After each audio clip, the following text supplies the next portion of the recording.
Karena apa? Setan itu kalau ibadah sujud sama Allah kakinya nggak nempel, jadi tengah-tengahnya ada setan, berarti dia sholat bersama setan. Bayangin, sholat jamaah di masjid, sholat sama setan katanya, gara-gara kakinya nggak nempel. Subhanallah, omongan apa ini?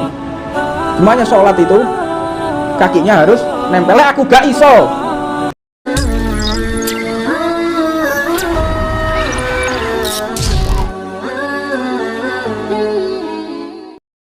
Rasulullah disusui, diasuh di sana, itu ada satu gejolak, Nabi Muhammad itu mau dibunuh. Kenapa? Karena sudah tahu ciri-ciri khas daripada Rasulullah itu seperti ini, ciri fisiknya, di baunya ada tanda kenabian dan lain sebagainya. Akhirnya Rasulullah itu diincar oleh orang Yahudi, diincar mau dibunuh sama orang Yahudi. Untuk apa? Untuk melawan takdirnya Allah. Jadi Yahudi dari dulu itu bagaimana caranya Al-Quran, Taurat, Injil, Zabur ini salah, kita lawan Tuhan dengan apa? Dengan tanda-tanda manusia yang diciptakan, kita bunuh. Siapa? Nabi Muhammad. Ayo kita bunuh. Sebelum Rasulullah ini besar, sebelum Nabi Muhammad menerima wahyu, umur 5 tahun, ayo kita bunuh. Jadi tidak ada namanya risalah yang namanya Al-Quran. Berarti Taurat, Zabur, dan Injil ini salah. Itu Yahudi kayak begitu. Nah, dikejarlah Nabi Muhammad yang pertama, kasus yang pertama, karena keringat Rasulullah itu mengandung obat. Karena banyak orang buta, dipegang Nabi Muhammad bisa melihat lagi. Banyak orang sakit yang sifatnya permanen, dengan dipegang Rasulullah bisa jalan lagi, bisa tumbuh lagi organnya. Itu banyak cerita, kisah masa kecil Nabi Muhammad SAW. Nah, disitulah mereka Yahudi mengenali Nabi Muhammad. Maka saat itu usia 5 tahun Nabi Muhammad ini diantar kembali oleh Halimatus Sa'diyah kepada keluarganya yang ada di Mekah. Nah, disitulah pertama kali bertemu dengan Rasulullah SAW. Pertama kali bertemu dengan siapa? Dengan ibunya. Nah, kemudian oleh ibu tersebut, Sayyidatina Aminah, diajak ke Madinah, Yathrib. Dulu namanya Yathrib, kota Malang, kota yang tidak beruntung. Mengenai kota Malang tak ganti Thaibah beri baru. Sebagaimana Yathrib diganti Thaibah oleh Rasulullah SAW. Tapi Malang itu Malang ini ya, bukan yang Kemalangan begitu ya. Terus diprotes wong Malang ya kemarin ini. Jadi dulu Yathrib kota yang Malang, kota nggak beruntung, diganti dengan Thaibah. Nah, itu nama dulu. Maka akhirnya Rasulullah pun diajak berziarah ke makam ayahandanya. Inilah makam ayahmu, di sini ayahmu dimakamkan. Ini adalah keluargamu. Ibunya sudah punya petunjuk dari Allah. Sayyidatina Aminah sudah punya wirodat. Jadi ada yang namanya Allah itu menurunkan wahyu tidak melalui malaikat Jibril, tapi melalui rohaniyah gaib namanya wirodat. Jadi kasih ilmu laduni. Jadi ilmu laduni ini pemahaman yang telah Allah berikan kepada hambanya dengan cara gratis. Tiba-tiba kita paham, tiba-tiba bisa hafal Quran, tiba-tiba bisa hafal hadis. Ini ilmu laduni. Nah, tapi ilmu laduni ini tidak bisa dipelajari kecuali sudah ada awalnya. Sembayang tok gak tahu baca Quran, berharap hafal Quran, nggak mungkin. Anda hafal Quran, menghafalkan Quran, tiba-tiba ada ilmu laduni mempermudah Anda atau yang bernama ma'unah. Dan Allah akan memberikan hadiah kepada Anda bisa menghafal Al-Quran tanpa Anda menghafal yang lain. Itu bisa. Namanya ma'unah.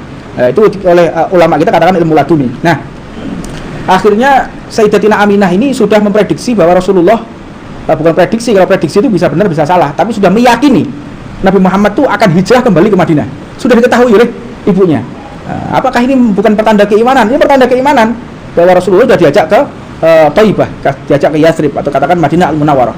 Nah, di situ Rasulullah mulai dikenalkan dengan keluarga Madinah, dikenalkan di makam ayahnya dan lain sebagainya. Nah, kemudian wafatlah ibunda beliau. Kapan wafatnya? Ketika perjalanan kembali ke Mekah. Bukan meninggalnya di Madinah, bukan, tapi perjalanan antara Madinah ke Mekah tinggal beberapa kilo begitu, ada desa namanya Abwa. Desa namanya Abwa, di situlah dimakamkan Sayyidatina Aminah. Nah, sampai dikatakan dikembalikan lagi kepada pamannya Abu Thalib. Abu Thalib paman Rasulullah, diasuhlah lagi Nabi Muhammad, ditanya aina ummuh, di mana ibunya? Ummuh laqad mat.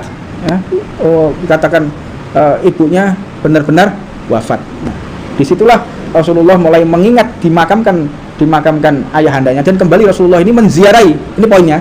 Rasulullah kembali menziarahi ayahnya, menziarahi ibunya di Abwa, menziarahi ayahnya di Madinah. Ketika menziarahi, ada riwayat hadis mengatakan ketika Allah Subhanahu wa taala ketika Rasulullah ini berziarah ke makam orang tuanya, memintakan ampun untuk kedua orang tuanya, mendoakan kedua orang tuanya, doanya ditolak oleh Allah. ditolak ini bukan berarti orang tuanya kafir, tapi masuk lagi risalah, dia termasuk ahlul fatrah, orang yang dari kekosongan kenabian. Mereka katakan umakuna mu'adzibuna hatta nab'atha rasula. Jadi kekosongan kenabian. Jadi ditolaknya itu bukan berarti karena kafirnya, tetapi karena memang tidak punya dosa, nggak punya kesalahan, nggak dihitung kesalahannya oleh Allah Subhanahu wa taala. Bukan ditolaknya karena kafir. Lah ini saking senangnya ngafirkan orang, ada potensi indikasi kafir. Ini orang macam apa punya pemahaman kayak begitu, mengkafirkan kedua orang tua Nabi Muhammad Shallallahu alaihi wasallam. Karena banyak riwayat keimanannya Abu Thalib, keimanannya Abdul Muthalib, termasuk keimanannya Naufal bin Waraqah. Ketika melihat dia ahlul kitab, dilihat, kalau seandainya engkau Muhammad, aku yakin kau nabi.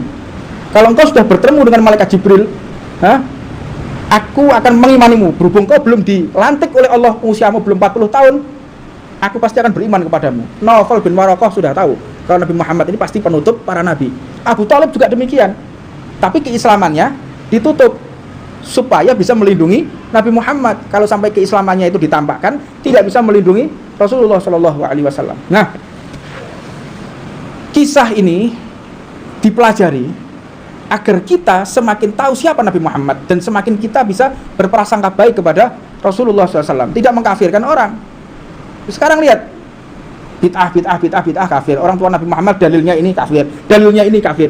Cari dalil kok untuk mengkafirkan orang. Cari dalil kok untuk menyesatkan orang. Carilah dalil untuk membenarkan orang. Carilah dalil untuk menyelamatkan orang. Itu tugas kita semua. Jangan cari dalil.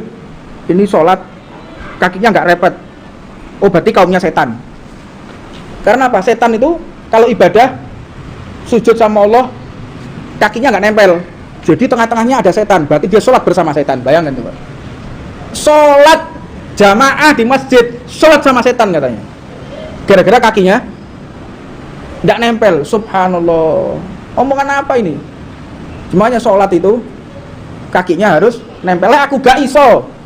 Saya mulai kecil dari keluarga Nahdiyah. Itu lek sholat sikil nempel, tambah gak buyar sembayangku. Grenyeng mana wong sing sebelah obah terus sikile tambah gak konsentrasi. Iya, tambah gak bisa konsentrasi, tambah gak khusyuk. Lebih afdal mana, kita khusyuk atau nempel kakinya? Pilih mana? Anda nempel kaki, tapi Anda nggak khusyuk, atau kakinya nggak jauh, cuma ya nggak renggang juga, nggak jauh, wajar, tapi Anda khusyuk. Lebih afdal mana? Lebih afdal khusyuk. Anda memejamkan mata dalam sholat itu hukumnya makruh. Merem sembahyang hukumnya apa? Makruh. Tapi kalau untuk khusyuk nggak masalah, hilanglah hukum makruhnya. Ini syariat. Kalau kita mengambil segala sesuatu dari orang-orang yang tepat, pengambilan ilmu dari orang-orang yang tepat, kita akan semakin mencintai saudara kita. Kesalahan saudara kita, bagaimana caranya kita cari kebenarannya. Mungkin salah, berselisih dengan kita, salah, nggak sama dengan kita. Bukan berarti dia kafir, bukan berarti dia jahil, bukan berarti dia sesat, tidak. Mungkin itu adalah ilmu yang tidak saya ketahui. Ini Ahlussunnah wal Jamaah. Jadi kalau ada, misalnya ada di dalam kamar itu, orang itu ngomong, di dalam kamar itu ada mejanya Habib Husin. Ngawur ya. Nggak ada. Saya sudah lama saya di masjid ini. 10 tahun saya di masjid, nggak ada mejanya. Karena apa? Dia nggak tahu kalau baru ada meja. Lah orang Islam ini berpendapat keyakinannya yang dia sendiri belum pernah tahu. Gitu loh. Jadi orang ini banyak berpendapat yang dipaksakan dengan pemahaman dirinya. Jadi dia banyak berucap yang dia sendiri belum belajar, belum mutolaah, belum murojaah, belum diskusi, tapi sudah berani mengkafirkan, berani menyalahkan. Ini bukan daripada kalangan Ahlussunnah wal Jamaah. Dan di kesempatan yang mulia ini pun saya akan memberikan satu semangat kepada antum bahwa tidak ada di antara kita ini yang bisa menjamin umur. Nggak ada. Tidak ada di antara kita ini yang bisa menjamin usia kita sampai sekian, usia kita sampai, nggak ada yang tahu. Maka penting kita ketahui tidak ada yang lebih afdol saat ini kecuali mengabdi kepada Rasulullah. Pintu sahabat sudah tertutup. Kita menjadi sahabat Nabi Muhammad sudah tidak bisa.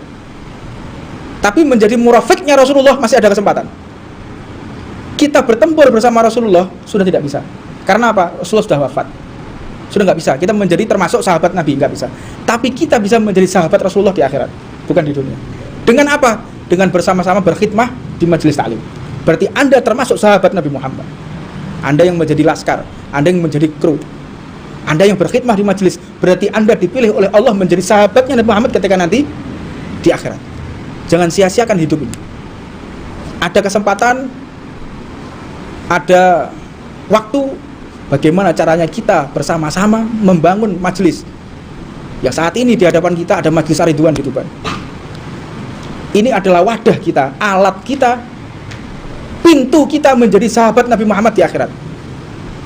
Siapapun yang berkhidmah di sini, yang ikut serta berdakwah di sini, ini hanya wadah. Majelis Ar-Ridwan hanya wadah, hanya kendaraan yang akan membawa kita menjadi sahabat Nabi Muhammad di akhirat. Namun penting kita ketahui, kadar yang kita miliki dengan kadar para sahabat beda jauh. Saya ceritakan yang insya Allah akan saya ceritakan, namun yang akan saya ceritakan hari Sabtu yang akan datang, saya akan ceritakan di sini sekarang. Di peperangan Uhud itu wafat Sayyidina Hamzah. Sayyidina Hamzah ini dikatakan adalah Asadullah wa Rasulih, singanya Allah dan Rasulnya. Sayyidina Hamzah itu dibunuh oleh Wahsy. Siapa Wahsy? Wahsy itu budaknya Hindun. Hindun ini istrinya Abu Sufyan, yang mana ada dendam perempuan yang bernama Hindun ini kepada Sayyidina Hamzah. Karena apa? Di peperangan Badar, adiknya, kakaknya, orang tuanya dibunuh oleh Sayyidina Hamzah. Dibunuh semua. Akhirnya menyewa yang namanya budak bernama Wahsy untuk mengincar Sayyidina Hamzah dengan tombaknya. Diriwayatkan dia bisa nombak sejauh 100 meter. Ngelempar tombak itu 100 meter bisa dia. Wahsy diincar. Pas titiknya tepat dilempar Sayyidina Hamzah. Dilempar sampai diriwayatkan itu mulai dari pinggang sampai ke pundak tembus tombak ini. Menyilang posisinya.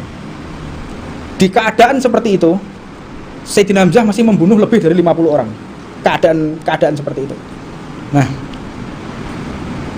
dilihat sudah wafat Sayyidina Hamzah, datang Hindun dibelah dadanya, dimutilasi, dirobek perutnya Sayyidina Hamzah, terus dimakan jantungnya oleh Hindun, dimakan jantungnya. Saking dendamnya, kakaknya dibunuh, suaminya dibunuh, ayahnya dibunuh oleh Sayyidina Hamzah, marah. Nah, disitulah di samping Sayyidina Hamzah ada Sayyidina Julaibib. Maka diriwayatkan 630 sahabat semuanya terluka. Minimal luka sahabat itu 3 goresan luka. Paling rendahnya pukulan benda tumpul, paling rendah. Di situ ada sayatan pedang. Sampai diriwayatkan ada irisan punggung, irisan leher. Yang paling istimewa ada cerita kakak dan beradik. Kakak dan adik tinggal, dia cintanya luar biasa kepada Rasulullah. Kakak dan adik ini pengikut setianya Nabi Muhammad. Dengan keadaan perang Uhud, semua sahabat terluka, tidak terkecuali Rasulullah. Disitulah pecah gigi geraham Nabi Muhammad, sobek pelipis Nabi Muhammad, robek pelipisnya Rasulullah, pecah gigi gerahamnya. Termasuk Nabi Muhammad menggunakan baju perang di perang Uhud itu tertancap pukulan benda tumpul sehingga masuk di kulit Nabi Muhammad. Baju perangnya masuk di kulit Rasulullah. Rasulullah mau buka nggak bisa karena tersangkut dengan kaitan baju perangnya Rasulullah, masuk di kulit Nabi Muhammad, nggak bisa dilepas. Akhirnya ada yang bernama Sayyidina Uqasah. Sayyidina Uqasah ini mendatangi Nabi Muhammad, digigit baju perangnya, penguncinya digigit sampai giginya ini rompal, gigi atas, gigi bawah hancur giginya, karena untuk menggigit kail pengikat baju besinya Nabi Muhammad. Copot baju besinya, hancur pula giginya Sayyidina Uqasah. Nah, banyak cerita di situ. Walhasil semua para sahabat tidak ada satupun yang nggak terluka di peperangan Uhud. Sampailah beliau pulang ke Madinah, dijejer sahabat, terluka semua sahabat. Jam 12 malam ada perintah lagi untuk jihad. Diperintahkan lagi jihad oleh Allah Subhanahu wa taala. Ayo berangkat jihad lagi. Ada perintah Allah yang wajib kita taati. Berangkat lagi ke medan pertempuran. Di antaranya apa? Yang mendengarkan kakak dan beradik tadi.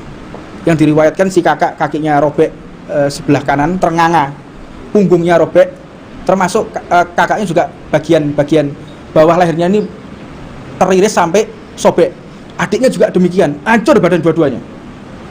Dua orang ini tetap memaksakan diri karena ada panggilan jihad dari Rasulullah SAW. Baru sampai rumah. Begitu sampai rumah, ada panggilan jihad. Kakak dan beradik ini ngesot, tarik-tarikan. Si kakak narik adiknya, nanti capek ganti adiknya narik kakaknya, terus sampai di titik pertemuan di Masjid Nabi Muhammad SAW. Di situ begitu berkumpul melaksanakan sholat, maka dinaikkan kakak dan beradik ini di atas punggung kuda untuk kembali ke medan pertempuran. Dilihat umat Islam kondisinya hancur-hancuran kayak begitu, masih rapi safnya menghadapi kaum musyrikin, mereka semuanya lari tunggang langgang karena takut dengan kesungguhan semangat para sahabat yang mereka tetap setia atas perintah Allah dan Rasulnya. Mereka dikatakan ma ra'aitu ahada yuhibbu ahada ka ashabi Muhammadin yuhibbu Muhammadan. Dalam katakan Abu Sufyan pun mengatakan ma ra'aitu ahada yu'azzimu ahada ka ashabi Muhammadin yu'azzimu Muhammadan. Jadi tidak ada satupun kisah menceritakan orang mencintai orang seperti kisahnya para sahabat Nabi Muhammad mencintai Rasulullah Muhammad SAW. Nah, ini wajib kita pahami. Semangat kita jangan sia-siakan hidup. Minimal kita di dunia dikenang oleh Rasulullah. Kita berpartisipasi dalam majelis, kita ikut serta membantu majelis dimanapun kita berada, dimanapun kita tinggal. Sempatkan waktu untuk khidmah kepada majelis, sempatkan waktu untuk membantu majelis pondok pesantren, libatkan diri kita kepada majelis taklim, libatkan diri kita kepada kepengurusan pondok pesantren. Karena itulah satu-satunya peluang kita menjadi sahabat Nabi Muhammad ketika nanti di akhirat. Kalau di dunia terbatas menjadi sahabat Rasulullah, tapi nanti di akhirat nggak ada waktu yang terbatas. Mudah-mudahan Allah mengizinkan kita semuanya untuk menjadi sahabat Nabi Muhammad ketika di akhirat. Dengan cara apa? Ikut serta membantu, mendukung, menyokong dengan pikiran kita, dengan tenaga kita, dengan apapun yang kita miliki agar kita menjadi sahabat Rasulullah SAW ketika nanti di akhirat. Rabbana atina fid dunya hasanah wa fil akhirati hasanah wa qina adzabannar wa 'allamna ma syuyukhuna wa la hadratam sil Fatihah.